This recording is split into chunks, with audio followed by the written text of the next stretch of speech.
Bonjour, bonjour, bienvenue sur le plateau de Bâti Journal. Nous sommes à Nantes sur le Carrefour international du bois 2022 et avec mes trois invités, nous allons parler d'un concours qui est le concours Canopée. Pour en parler, Thierry Soquet, bonjour. Avec le micro. Bonjour. Vous avez une double casquette puisque vous êtes à la fois gérant de la société Horizon Bois et vous êtes architecte des PLG. Votre agence s'appelle Architecture Plurielle. Tout à fait. Horizon Bois rapidement et architecture plurielle. Alors, Horizon Bois, à l'origine, c'était pour construire un immeuble prototype démonstrateur à Rennes qui s'appelle Horizon Bois également, qui est un bâtiment de quatrième famille en R+11. Et face à la pénurie, je dirais, de partenaires, eh bien, on a décidé de partir dans l'aventure en devenant une entreprise aussi de systèmes constructifs innovants, bas carbone, avec la mixité des matériaux, du bois et du béton. Voilà, et on va voir que ça porte ses fruits. À côté de vous, monsieur Éric Topan, bonjour. Bonjour. Vous êtes dirigeant de For Invest. For Invest, qu'est-ce que c'est? Ce sont les forestiers investisseurs qui existent depuis 10 ans, qui est une association qui est là pour mettre en relation des entreprises qui cherchent des financements et des investisseurs qui cherchent à accompagner le développement de la filière bois française. On investit dans des entreprises qui utilisent, valorisent et transforment du bois français. À côté de vous, monsieur Christophe Bonazzi, bonjour. Bonjour. Vous êtes gérant d'une société qui s'appelle Elixir. Oui, Elixir, c'est une jeune société. Elixir, oui, parce que je cherchais le X et je ne l'ai pas trouvé. Non, mais il y a c'est un petit jeu de mots. C'est un projet scientifique qui s'est transformé en entreprise l'année dernière. L'entreprise a un peu plus d'1 an. On vend un produit qui est un biostimulant et aussi un biocontrôle, c'est-à-dire un extrait végétal qui aide la physiologie des plantes dans la croissance et dans la résistance aux pathogènes. Alors, on va voir ça tout à l'heure. Éric Topan, dites-moi, ce concours Canopée, qu'est-ce que c'est, d'où ça vient et qui est-ce qui l'organise? Alors ça vient d'une idée qui a germé il y a 4 ou 5 ans dans nos esprits, à Fort Invest en particulier. On a vite été rejoint bien sûr par France Bois Forêt, l'interprofession, par le Codifab, et ensuite en co-organisation par Xylo Futur, le pôle de compétitivité, par l'École supérieure du bois et par FIBois, les interprofessions nationale, régionale du bois français. L'idée qui a germé, c'est que nous, l'innovation, on la voit, on la vit, on l'accompagne, on la finance, hein, c'est la casquette d'investisseur, et on a à cœur qu'elle soit plus visible, mieux connue, mieux identifiée, et ainsi qu'elle attire des investisseurs, qu'elle attire les jeunes dans les métiers du bois, et qu'elle montre aussi à quel point la filière bois française avance, innove. Voilà, c'était ça le point de départ. L'idée, c'est de montrer l'innovation au départ. Combien de catégories dans ce concours? Qu'est-ce que vous récompensez? On récompense l'innovation, quelle qu'en soit la forme, en création, ici à ma gauche, et en développement sur des entreprises plus matures, ici à ma droite. Donc il y avait 2 catégories, création, développement, 165 projets reçus lors de cette 2e édition du concours Canopée Challenge. Et un tour de France, puisqu'on est allé dans 6 villes françaises avec des concours régionaux. Je ne vais pas citer toutes les villes, mais on a fait vraiment un tour de France. C'est quelque chose qui est vraiment sur l'ensemble du territoire. Vous vous déplacez, vous allez voir, vous rencontrez les entreprises. L'idée, c'est vraiment de montrer l'innovation partout où elle existe. Exactement. Et le principe pour montrer cette innovation, c'est des concours de présentation rapide à l'oral, de pitch, qui durent 5 minutes. Alors évidemment, la sélection se fait sur dossier. Donc là, on a beaucoup plus d'éléments qui ont été appréciés par le comité organisateur. Mais ce sont des pitchs qui permettent à chacun de dire en quelques mots, simplement, en quoi est-ce qu'il a une solution innovante pour la filière qu'il met en œuvre ou qu'il est sur le point de lancer. Eh ben, on va faire ça comme ça. 5 minutes chacun, un pitch qui commence. Je vais me lancer parce que je suis dans les jeunes, entreprises jeunes. Donc ce qu'on développe, c'est un biocontrôle. Le biocontrôle, je l'ai dit, mais je vais le redire, c'est une innovation, c'est globalement un secteur qui est complètement innovant, qui vient compléter ou peut-être concurrencer les pesticides ou les phytosanitaires chimiques. On s'aperçoit, parce que la biologie a progressé, qu'il y a des médiateurs biochimiques naturels qui ont des effets physiologiques, comme on a chez nous, enfin dans le monde animal, des hormones et des produits qui peuvent changer la physiologie. Christelle Barbot, qui a innové, qui a breveté, en fait, les débuts des brevets, c'est 2013, a donc réalisé un extrait qui a des performances exceptionnelles, qui aide les plantes à grandir.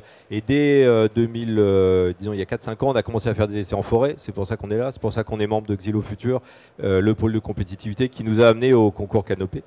Et on s'est aperçu en faisant des essais sur parcelle, donc dans des milieux tout à fait, j'allais dire naturels, même si c'est pas tout à fait naturel, que les arbres traités par pulvérisation, avec donc c'est 1 gramme par litre et 150 grammes par passage, 150 litres pardon, sur un hectare pour donner des chiffres, poussent considérablement plus rapide.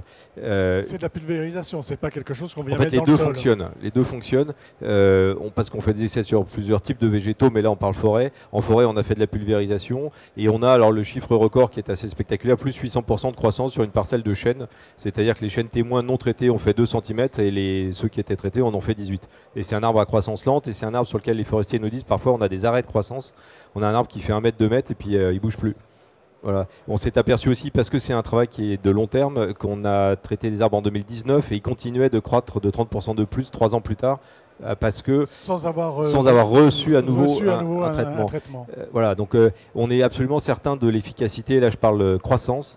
On continue cette année et c'est pas un hasard. On travaille avec d'autres innovateurs puisqu'on parle de Canopée. Moi, Elixir était 3e et le 2e, c'est FarmCube, une société avec qui on va travailler cette année, qui fait de la pousse de plants forestiers et d'autres végétaux dans un container où l'atmosphère est complètement contrôlée. Et on va travailler avec eux parce que leur problème à eux, leur envie, c'est d'avoir un débit de production plus fort. Et comme on accélère la croissance, j'y vais la semaine prochaine et on va travailler avec eux. C'est vraiment, là je parle de Canopée et de nous. On a vu des innovations extrêmement variées, toutes évidemment sur la filière bois. Depuis l'amont, moi je suis, c'est le projet Elixir, c'est celui qui était le plus en amont, jusqu'à des choses complètement à l'autre extrémité, puisque quand on construit des maisons avec le bois, c'est qu'il a fini de pousser. Voilà, et ça nous a donné effectivement de la visibilité. On travaille aujourd'hui, donc on continue des essais avec des essences variées. On travaille sur de la plantation de peupliers où on fait là du trempage. Donc là, on n'est effectivement pas en aspersion, on fait du trempage du plançon. Il se gorge du produit et après la pousse est meilleure. On travaille en in vitro et on travaille en pulvérisation sur des parcelles plus grandes. Je suis complètement néophyte en biochimie ou en autre chimie. C'est quoi le principe ? Alors le principe est long à expliquer. Je ne vais pas vous demander de brevet, mais c'est quoi le principe ? Pourquoi ça marche ? Comment ça marche et pourquoi ça marche ? Alors comment ça marche, je peux vous le dire. Le pourquoi ça marche, c'est un petit peu difficile. Ça serait vous expliquer le mode de fonctionnement biologique et pour tout vous dire, on ne le connaît pas. Aujourd'hui parce que ça a été une découverte progressive et assez pour une partie empirique. Comment ça marche ? C'est pas du tout un nutriment, on n'est pas en train de mettre NPK, un engrais sur une parcelle et ça on sait que ça fait pousser les plantes plus fort, c'est un nutriment, ça devient un constitutif. Ce qu'on fait nous, donc c'est un extrait végétal qui a plusieurs molécules actives et qui va envoyer un signal aux cellules à travers la circulation de la plante. On sait que ça peut passer de bas en haut et de haut en bas. C'est-à-dire qu'on passe par la racine, ça passe. Le signal passe. On passe par les feuilles, le signal passe aussi. Et l'expression génétique du patrimoine génétique de la plante en est échangée. Comme en échanger, encore une fois, quand on prend un dopant pour un sportif, il court plus vite avec un dopant. C'est une image. C'est une image, mais c'est ça. C'est fondamentalement ça. Là, c'est le procédé est naturel. Voilà. Oui, par ailleurs, c'est un extrait du plant. Le procédé est naturel, on n'est pas du tout dans quelque chose de chimique. Oui, il n'y a pas de synthèse. Il n'y a pas de synthèse. Oui, c'est un extrait d'une plante alimentaire. Je ne vais pas plus loin dans ce que j'en dis. Mais j'ai bien compris que vous ne vouliez pas trop nous dire. Enfin, il y a un brevet dessus. Quoi. Oui, il y a même 6 brevets pour être exact. Mais on est sur un produit naturel qui peut être estampillé et utilisé en agriculture biologique ou pas ? On est sur oui. La réponse c'est un demi-oui. C'est-à-dire qu'en fait, on est quand même sur un intrant agricole, sur la forêt comme ailleurs, et on va devoir passer en France par des autorisations de mise en marché, AMM, un peu comme là aussi le bâtiment a plein de certifications. Nous, on a aussi plein de certifications.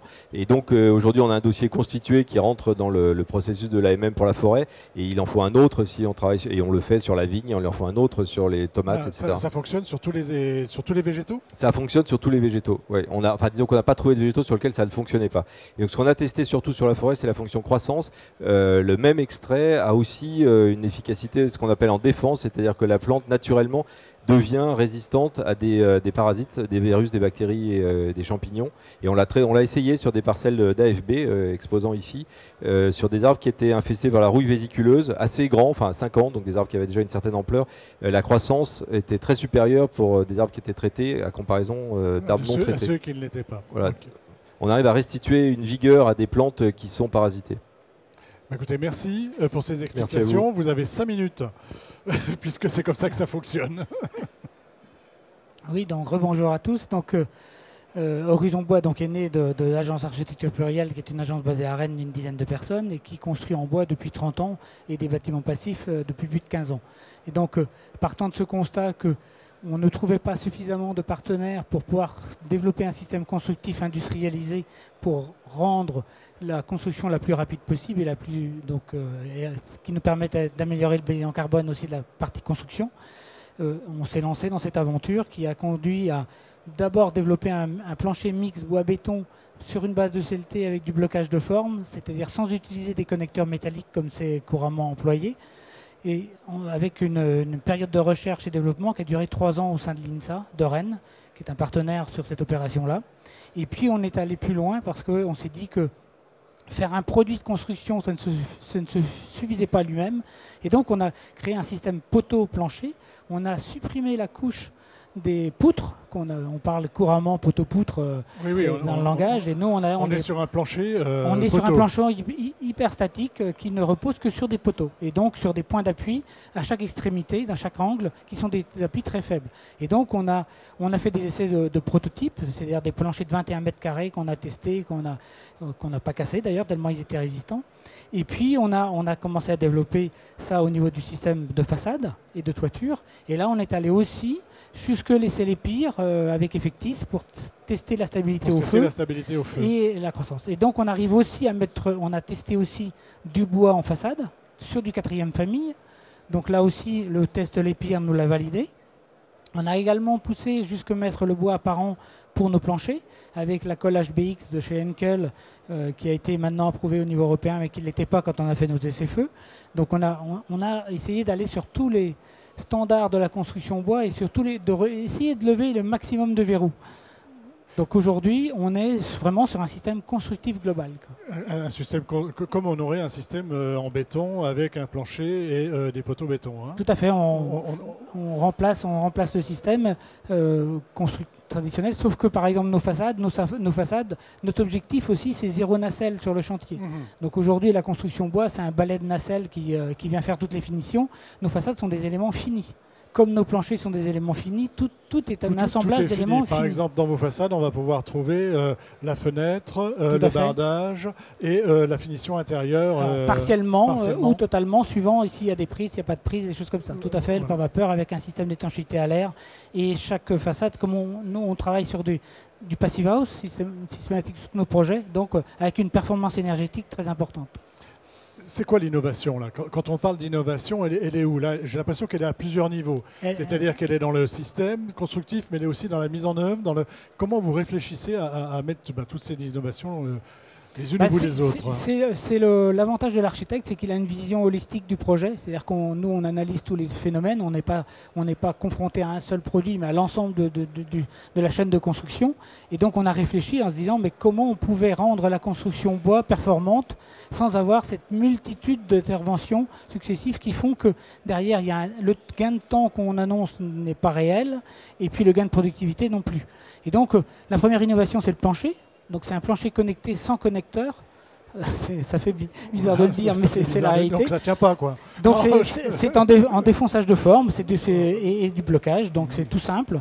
C'est des techniques qui existent depuis des siècles, qu'on a remis au jour. C'est ensuite faire que le plancher ne repose pas sur des poutres, mais sur des appuis uniquement dans ses angles. Donc de faire un plancher qui devient, lui, hyperstatique et pas isostatique. Donc ça, c'est une autre innovation. Ensuite, c'est de supprimer les poutres. Donc, encore une innovation, parce qu'on supprime de la matière, qui dit suppression de matière dit avantage carbone. Hein. Avantage carbone, dit gain en hauteur d'immeuble, entre étages, puisque du coup on n'a plus de gêne pour passer tous les réseaux et tout ça, on a un plancher parfaitement plan dessus comme dessous, donc ça c'est un très gros avantage. Et puis la troisième innovation, c'est encore notre système de façade qu'on vient fixer sur nos poteaux et non pas sur les planchers, puisque pour ne pas contrarier ces planchers, c'est une descente de charge sur les poteaux, puisque les poteaux sont faits pour faire les... Voilà, on ne vient pas en ajouter sur le plancher. On ne vient pas en rajouter, tout C'est juste fixé. C'est fixé avec un système qu'on a développé. Il y a un avis technique, une ATEX. Alors vous en êtes tout. Vous avez. On a obtenu l'ATEX le même jour que le premier prix du Canoë Challenge le 11 mai à Paris, donc au niveau du CSTB. Donc il est publié depuis hier sur le site du CSTB, donc c'est très récent. Donc voilà, donc aujourd'hui c'est un ATEX de KA bien sûr qui nous permet de développer sur tout type de projet. On a l'avantage aussi d'avoir 3 bâtiments démonstrateurs en cours, donc l'immeuble Horizon Bois qui est partenaire d'Adif Bois et un hôpital de jour avec une surélévation de 3 étages. Donc la légèreté du système constructif permet les surélévations. Donc dans l'enjeu qui va être de la densification urbaine, c'est très important. Donc ça. Mais vous avez dépassé vos 5 minutes. Et j'ai dépassé mes 5 minutes, donc c'est parfait. Donc de toute façon, j'imagine qu'on reparlera de ce projet. En tout cas, moi, j'en reparlerai. Merci, messieurs, d'être venus nous présenter donc, le concours Canopée et puis tout ce que vous avez réalisé en 5 minutes. C'était le pitch, c'était comme ça. Merci beaucoup. C'est une petite émission à retrouver, donc, comme toutes celles que nous allons tourner ici au Carrefour International du Bois, sur notre site internet, Batijournal TV, et évidemment sur les sites de nos partenaires que sont le Carrefour International du Bois et France Bois Forêt. Merci à vous.